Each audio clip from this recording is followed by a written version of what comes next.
Quando Judas abriu os portões do inferno, a história mudou para sempre. Mas quem foi que realmente entrou? O mistério por trás do demônio que possuía Judas é uma das questões mais perturbadoras de toda a Escritura. Estava Satanás presente? Ou seria um poder ancestral ainda mais sombrio, escondido nas sombras? Do lado de fora, soldados romanos patrulhavam as ruas estreitas de Jerusalém. Do lado de dentro, a eternidade se inclinava. 13 homens reunidos ao redor de uma mesa baixa. Era a noite da última ceia, embora nenhum deles ainda a compreendesse assim. O pão foi partido, cálices foram compartilhados, mas o ar estava pesado, denso de inquietação. Os olhos de Jesus percorreram a mesa, repousando por um instante a mais sobre um rosto. Judas. Sua expressão era indecifrável, as mãos inquietas. O Evangelho de João nos diz que Jesus ficou angustiado em espírito e disse: em verdade vos digo, um de vocês me trairá. As palavras caíram como um martelo. O silêncio se espalhou, rompido apenas pelo crepitar das lamparinas. Cada discípulo se voltou, incrédulo, perguntando: sou eu? Até Pedro, ousado como sempre, gesticulou com urgência para João se inclinar sobre o peito de Jesus e perguntar: Senhor, quem é? Então veio o gesto que ainda nos arrepia. Jesus molhou um pedaço de pão e o entregou a Judas, filho de Simão Iscariotes. Você teria percebido ou teria perdido como os outros? A lamparina oscilou. Judas estendeu a mão, nem depressa, nem devagar. Seus dedos tocaram os de Jesus. Por um momento, era apenas um homem pegando um pedaço de pão. Mas algo aconteceu. Não se viu, não se ouviu, mas se sentiu. O ar ficou mais denso. Ninguém falou, ninguém se moveu. Não houve gritos, apenas o som suave da respiração e o farfalhar do tecido enquanto Judas se levantava. E o Evangelho anota um único detalhe: e era noite. Isso não se refere à hora do relógio, é um marco teológico. A noite havia entrado em Judas, e por meio dele, a noite se aproximava do Filho de Deus. João 13:27 registra a linha mais assustadora. Depois que ele comeu o bocado, Satanás entrou nele. O texto não ameniza. Naquele momento, algo invisível passou do reino oculto para a alma de um homem que caminhara com Cristo por 3 anos. Você sente o peso disso? Naquele cômodo escuro, amor e traição se tocaram. Não houve choque de espadas, apenas pão passado do Salvador ao traidor, uma comunhão virada do avesso. Seus dedos se fecharam sobre o pedaço como um homem tomando a ceia com o inferno. Como o mal pôde sentar tão perto da luz? Judas havia visto milagres, ouvido o sermão do monte, carregado o pão que alimentou 5.000, e agora tornava-se o receptáculo de uma presença que a Escritura nomeia sem rodeios: Satanás, o adversário. Lucas capítulo 22, versículo 3, ecoa: então Satanás entrou em Judas, chamado Iscariotes, que era um dos 12. Lucas mostra a porta se abrindo no início do complô. João mostra a porta escancarada à mesa. Não foi tentação, foi possessão. E repare quando isso aconteceu, não no deserto, não diante de reis, mas à mesa da comunhão, durante a festa da memória da aliança. Esta parte quase foi apagada pela familiaridade. Você conhece a história, mas raramente paramos para perguntar o que significa o fato de que o próprio Satanás entrou em um discípulo. Imagine estar naquela sala. Você vê Judas aceitar o pão da própria mão de Jesus. Não há explosão nem gritos. A possessão vem como uma sombra deslizando sobre a chama. É aí que o mistério central começa. Quem exatamente entrou na alma de Judas naquela noite? Foi Satanás em pessoa, o acusador que certa vez esteve diante de Deus no livro de Jó? Ou o nome era um título para outro espírito de alta patente, um dos príncipes que Paulo chama de potestades das trevas? Os primeiros leitores também se perguntavam isso. Mas antes de seguirmos essa pergunta, olhe de novo para a cena em si. Jesus não gritou, ele não resistiu.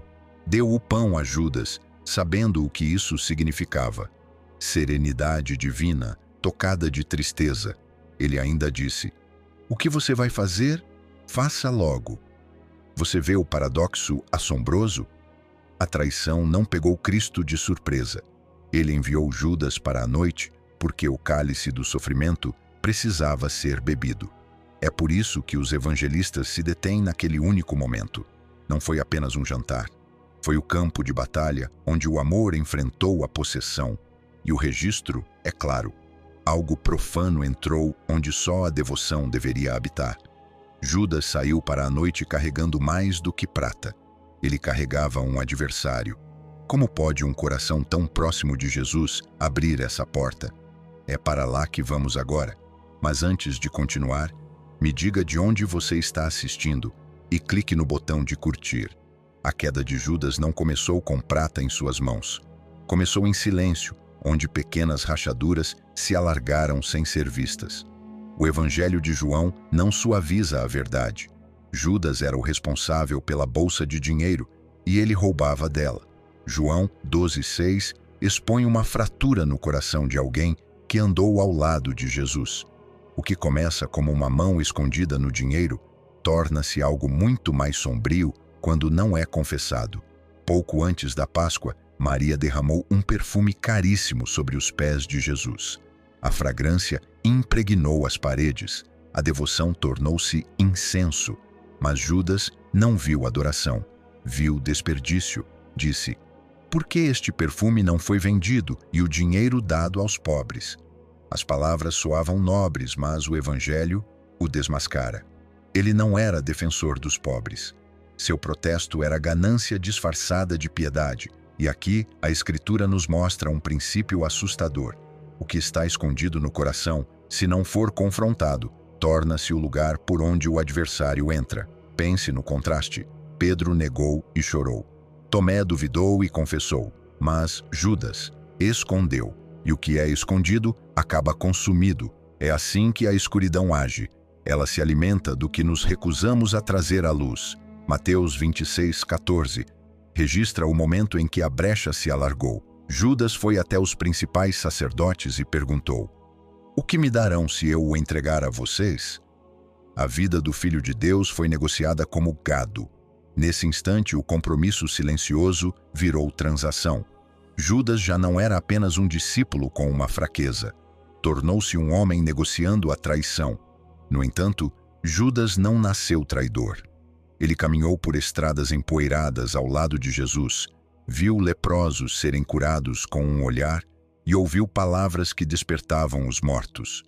Quando seguiu o Rabi da Galileia pela primeira vez, não foi com uma adaga, mas com sonhos. O que ele esperava? Talvez, como muitos em Israel, ele desejasse que o reino viesse com poder, que Roma caísse, que a justiça fosse restaurada pela força. Ele viu os milagres, viu as multidões, e talvez tenha pensado: este é o escolhido, é assim que o mundo vai mudar. Mas o reino que Jesus pregava não se levantava como exércitos, ele se abaixava como um servo com uma bacia. As mãos que multiplicaram o pão também lavaram pés, e aquele que falava com fogo também chorava como homem.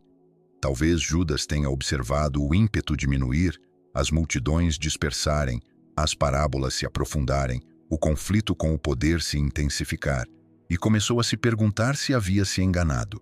Seria mesmo este o Messias, ou apenas mais um sonho prestes a morrer sob o calcanhar do império? Rumores de revolta sussurravam pelos becos de Jerusalém. Adagas brilhavam sob mantos. Talvez Judas tenha sonhado com tronos e tesouros apenas para encontrar seu Messias falando de toalhas e bacias. A decepção se uniu à ganância e juntas se disfarçaram de razão. Um homem que antes contava moedas para o ministério, agora as apertava como salário da traição. Dá até para ouvir o eco de Zacarias 11, onde a prata pesada se torna o preço do pastor rejeitado. E aqui surge a pergunta que nos inquieta: Judas abriu a porta ou foi aberto por ela? O texto sugere ambos. Lucas 22:3 nos diz que Satanás entrou em Judas, mas o acordo com os sacerdotes foi iniciativa dele. Escolha e possessão se entrelaçam até se tornarem indistintas. Judas caminhou até as câmaras sacerdotais com os próprios pés, mas já estava sendo levado por outro. Os escribas registraram o acordo, mas a escuridão por trás dele permaneceu sem nome. A queda de Judas não foi repentina. Foi gradual. Pequenos furtos, queixas disfarçadas, dúvidas secretas, tudo negligenciado. A negligência é o berçário do diabo. E aqui está o alerta que nos confronta. Onde estão as rachaduras em nós? Que portas deixamos destrancadas, achando que são inofensivas? O compromisso não tratado não é inofensivo. Ele se torna o convite para que o adversário entre sem resistência. Você teria percebido isso nele ou descartado como uma peculiaridade e em si mesmo. A brecha havia sido aberta, o acordo selado. Judas saiu da presença dos sacerdotes com a prata nas mãos e um sussurro na alma. Mas o acordo não foi o fim. Foi o começo. João 13:27 diz: Assim que Judas comeu o pedaço de pão, Satanás entrou nele. Uma alma humana tornou-se campo de batalha entre o céu e o inferno. A palavra grega é aizelten, que significa entrar. É a mesma usada quando espíritos impuros possuíam homens nos evangelhos. Lucas ecoa isso no capítulo 22. Então Satanás entrou em Judas. Nenhum outro discípulo jamais é descrito assim. Quem exatamente entrou nele? O ato em si foi perigosamente comum. Judas tomou o pão das mãos de Jesus. Naquela cultura, o bocado dado pelo anfitrião era um sinal de intimidade e honra, um último gesto de comunhão.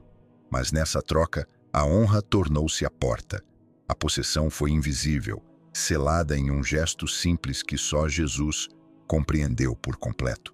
Por isso os discípulos não viram, ainda que o texto afirme que aconteceu. O mal não veio com espetáculo, mas com silêncio, entrando em Judas no instante em que sua mão se fechou sobre o pão.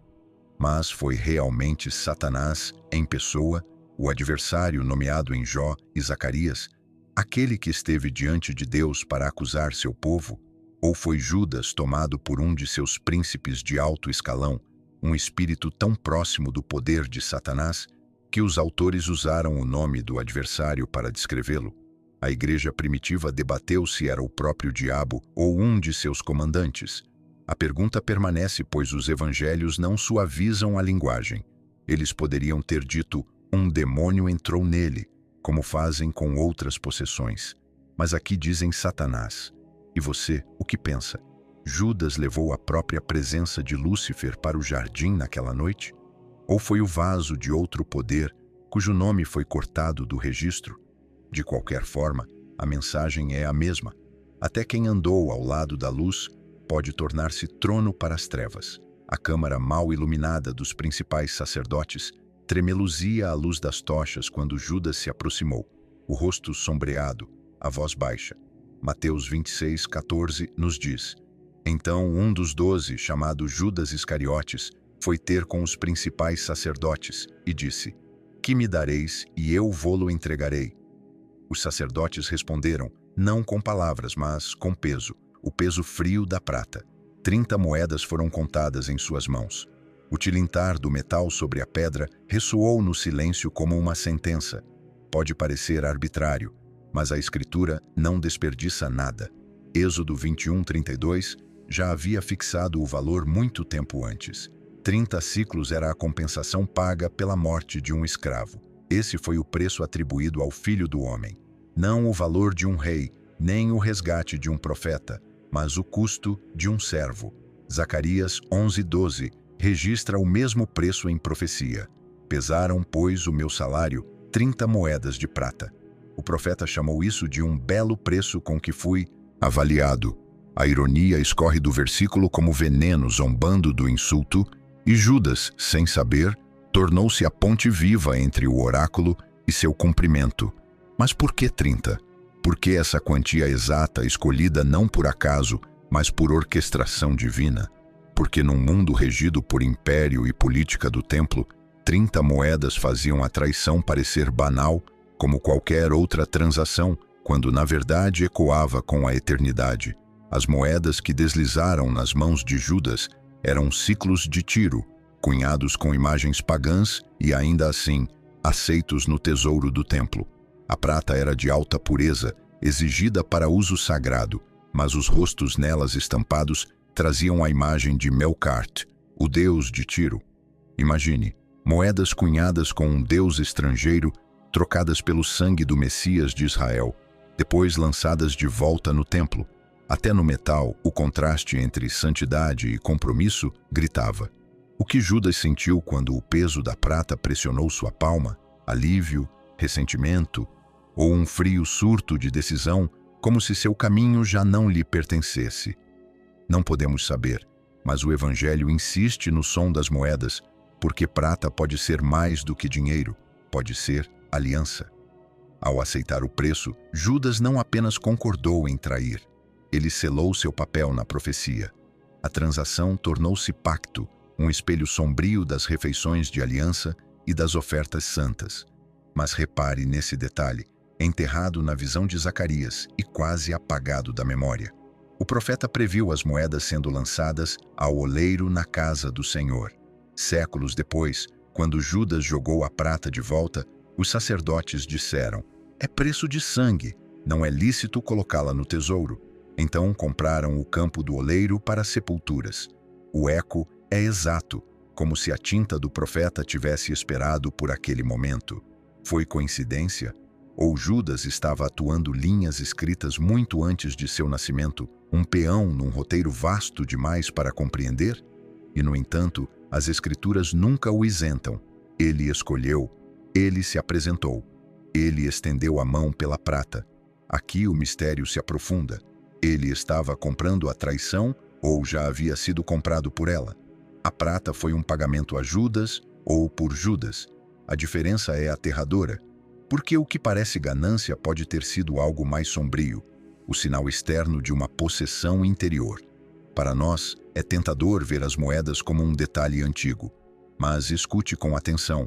Será que nunca pesamos Cristo contra tesouros mais baratos?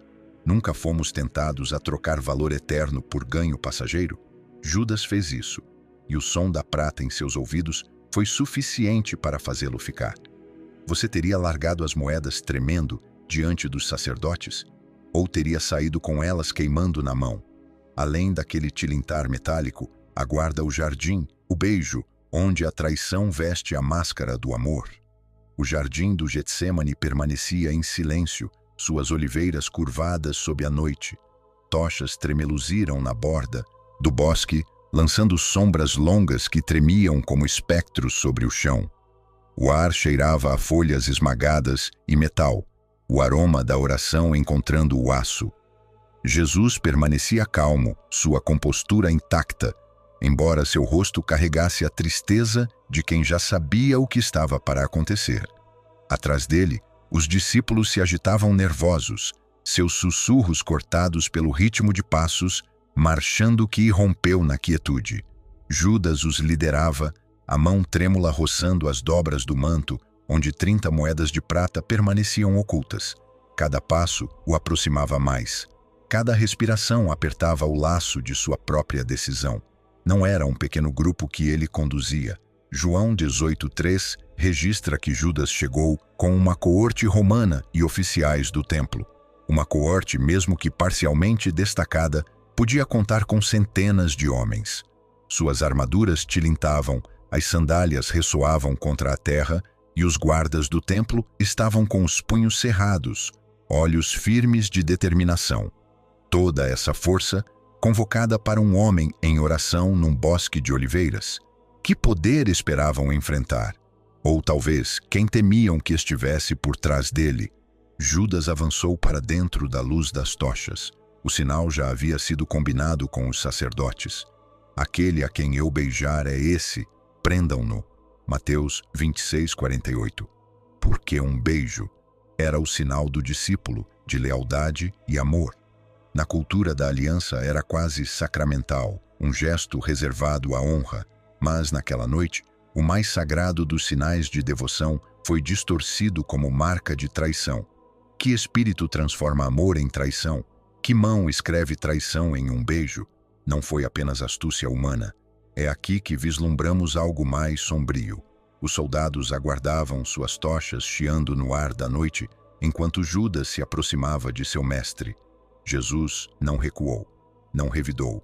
Em vez disso, seus olhos se fixaram nos de Judas, num olhar que via além de qualquer visão mortal. Amigo, ele disse, faça o que vieste fazer. Mateus 26:50. A palavra corta, amigo, não inimigo, não traidor, mas amigo. Mesmo neste instante, a misericórdia ainda pairava em seus lábios, e Judas o beijou. Nesse momento, João nos conta algo extraordinário. Quando os soldados avançaram e Jesus declarou, sou eu, eles recuaram e caíram por terra. João 18:6. Pense nisso. Homens armados, treinados para a violência, desabando diante de 3 palavras. O nome de Deus, pronunciado com autoridade divina, os levou ao chão. E, no entanto, Judas ainda estava ali, próximo, os lábios marcados pelo beijo que selava sua traição.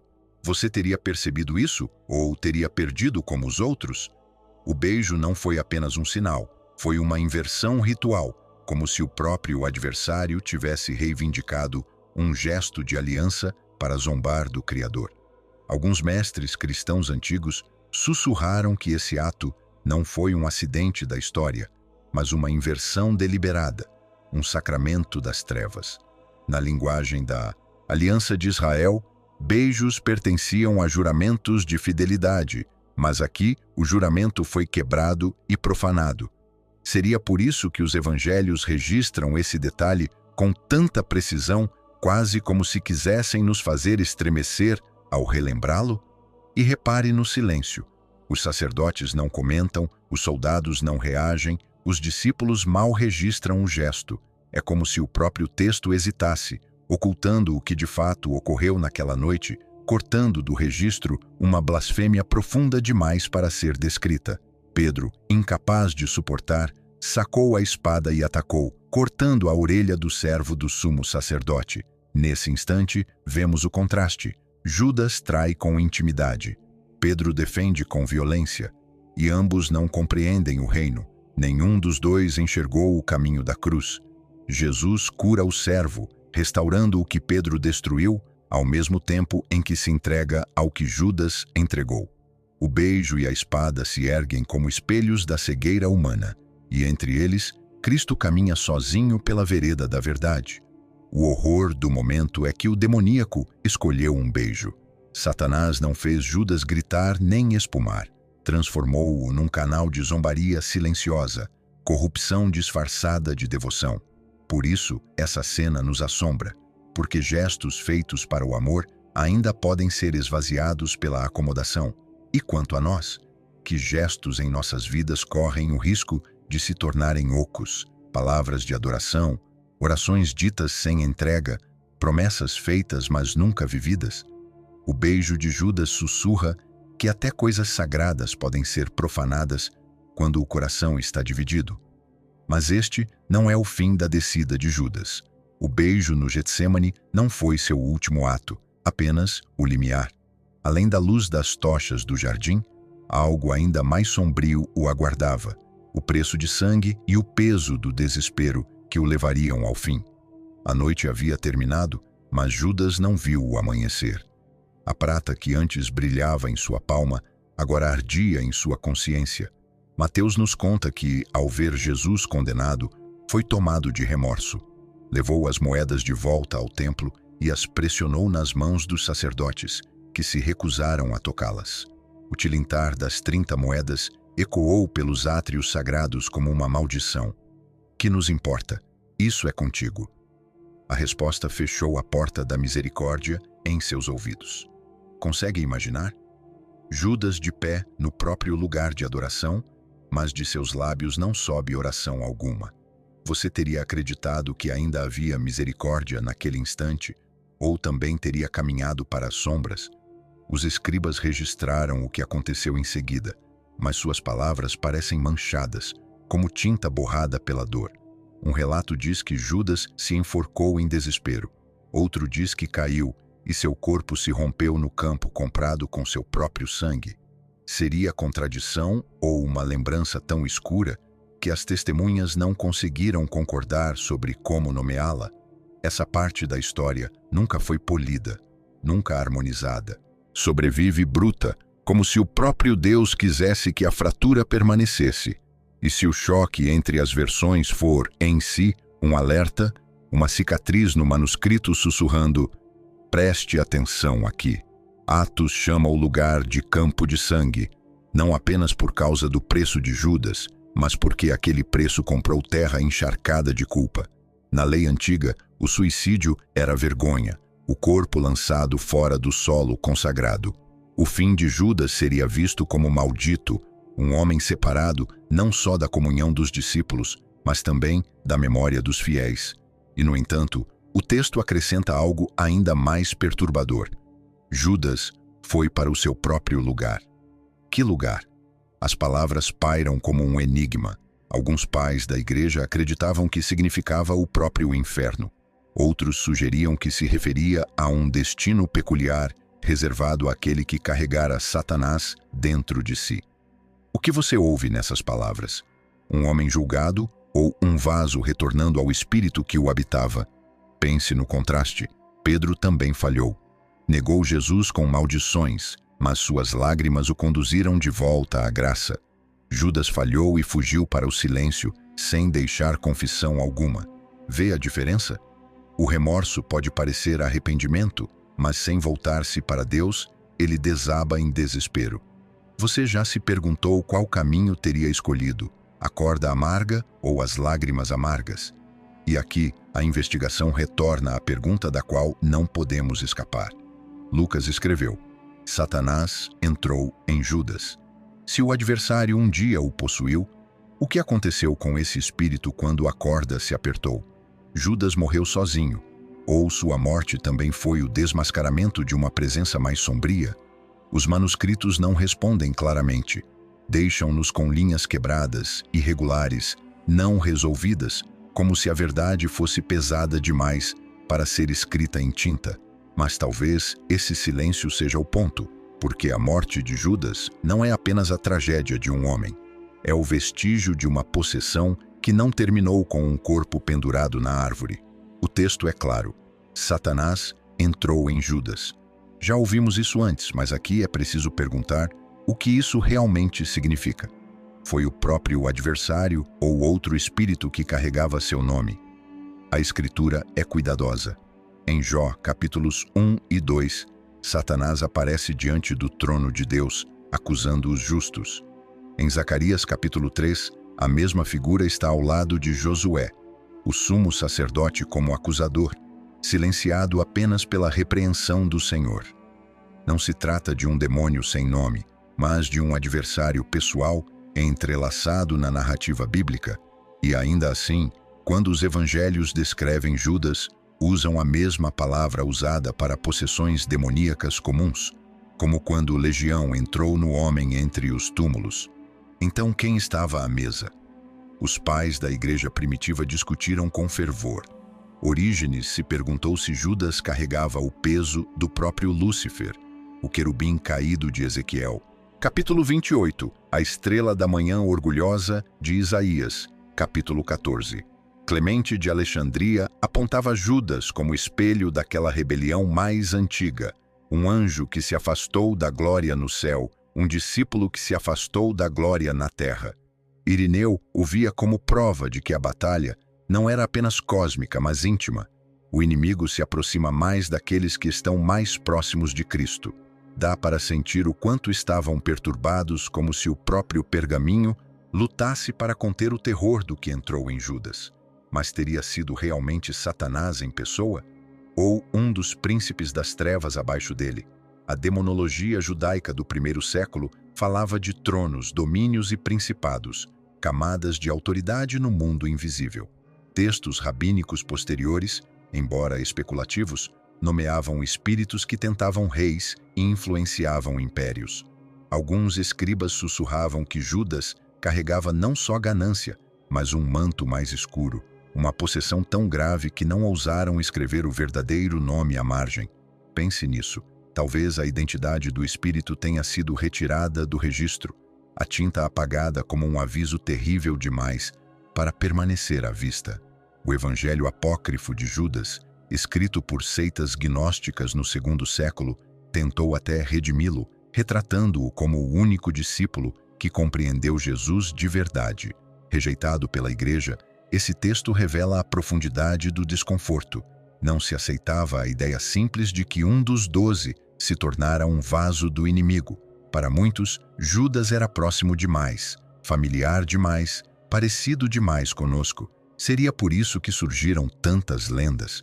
Para suavizar o escândalo de um discípulo possuído, o paralelo com Lúcifer é arrepiante. Ambos estavam no círculo da luz. Ambos viram a glória que ninguém mais viu. Ambos traíram a própria fonte dessa glória. É como se o beijo de Judas no jardim fosse o eco terrestre da primeira rebelião de Lúcifer, uma traição que ligava céu e terra. E se for verdade que o que entrou em Judas não foi apenas Satanás, mas a própria ferida antiga, a rebelião vestida em carne humana? Se for assim, o que isso significa para nós, se a proximidade com o divino não é escudo sem entrega? A verdade é que a Escritura não nomeia outro espírito. Ela nomeia Satanás. Não um servo, não uma sombra, mas o próprio adversário. E ainda assim, o mistério permanece, pois Satanás não se move sem que portas se abram. Judas carregava essa porta dentro de si há anos. O roubo, as justificativas, os ressentimentos secretos. Quando o momento chegou, o espírito não precisou forçar a entrada. Foi acolhido. Essa é a linha mais aterradora de todas. Então me diga, se Judas pôde caminhar ao lado da luz do mundo e ainda assim abrigar um aposento para as trevas, e nós? Que portas ainda permanecem abertas em sua própria alma? E que espírito aguarda para entrar se continuarem sem vigilância? O nome de Judas permanece como uma cicatriz nas páginas da Escritura. Ele não era um estranho para Jesus. Não era um rosto passageiro na multidão. Ele foi escolhido, confiado, sentado à mesa do amor, enviado com poder para curar e proclamar o reino. E ainda assim, tornou-se o filho da perdição, o discípulo que se desviou. João, capítulo 17, versículo 12, registra a oração de Jesus. Nenhum deles se perdeu, exceto o filho da perdição. Sua história sempre inquietou a Igreja, porque prova que proximidade sem rendição não é proteção. Judas andou ao lado da luz, mas permitiu que as sombras crescessem dentro dele. Após a ressurreição, os discípulos se reuniram no cenáculo e se lembraram dele. Atos capítulo 1, versículo 25, fala de Judas indo para o seu próprio lugar. Essa frase arrepia, pois sugere um destino escolhido, um exílio espiritual selado por suas próprias decisões. Os primeiros cristãos não o esqueceram. Chamavam-no de traidor, sim, mas também de alerta. Era a figura que levantavam ao ensinar que o coração precisa ser examinado. O apóstolo Paulo mais tarde ecoou isso em 2 Coríntios capítulo 13, versículo 5. Examinem-se para ver se estão na fé. A Igreja lembrava de Judas não apenas para condená-lo, mas para lembrar-se de seu próprio risco. E talvez esta seja a supressão mais profunda de todas. Não que o registro tenha apagado Judas, mas que, ao longo dos séculos, a devoção tentou suavizá-lo, tratá-lo como exceção, quando, na verdade, ele é espelho. A traição com prata e um beijo não terminou no jardim. Ela aguarda em cada limiar. Repete-se sempre que o sagrado é tocado com mãos divididas. Judas nos mostra que a traição não explode numa noite. Ela cresce no silêncio, nos compromissos secretos, nos desejos que nunca confessamos. E é por isso que seu legado é aterrador. Ele prova que o espírito da traição pode habitar em pessoas religiosas, até mesmo no círculo íntimo, até mesmo à mesa do próprio Cristo. Mas seu legado não é apenas terror, é também revelação. Judas nos mostra a diferença entre desespero e arrependimento. Ele sentiu remorso, mas o transformou em uma corda. Pedro sentiu vergonha, mas a transformou em lágrimas. Ambos falharam, ambos pecaram, mas um retornou e o outro não. O alerta é claro: remorso sozinho não salva, só a rendição salva. Percebe quão próximos estavam Judas e Pedro? Um vendeu seu mestre, o outro o negou, e mesmo assim seus finais não poderiam ser mais diferentes. O que fez a diferença não foi a gravidade da queda, mas a direção dos seus corações quando a noite estava mais escura. Então, o que fazemos com Judas? Ele foi possuído pelo próprio Satanás, o grande adversário, ou por um dos príncipes das trevas que o serviam. A Escritura deixa esse mistério velado, mas a pergunta que permanece para nós não é quem entrou nele, mas que portas ele deixou abertas. Pois se Judas pôde cair mesmo andando com Jesus, então cada um de nós deve guardar os limiares do próprio coração. Esse é o seu legado. Ele nos lembra que intimidade com Cristo precisa se tornar rendição a Cristo, ou se transforma em traição. E ainda assim, mesmo aqui, a história não termina em desespero, porque embora Judas tenha caído, a misericórdia de Cristo não caiu. Seu sangue foi derramado, sua cruz foi erguida, sua ressurreição abriu os portões da vida. Judas se afastou antes de poder ver isso, mas você ainda pode. Você crê que a misericórdia que Judas rejeitou ainda espera por você?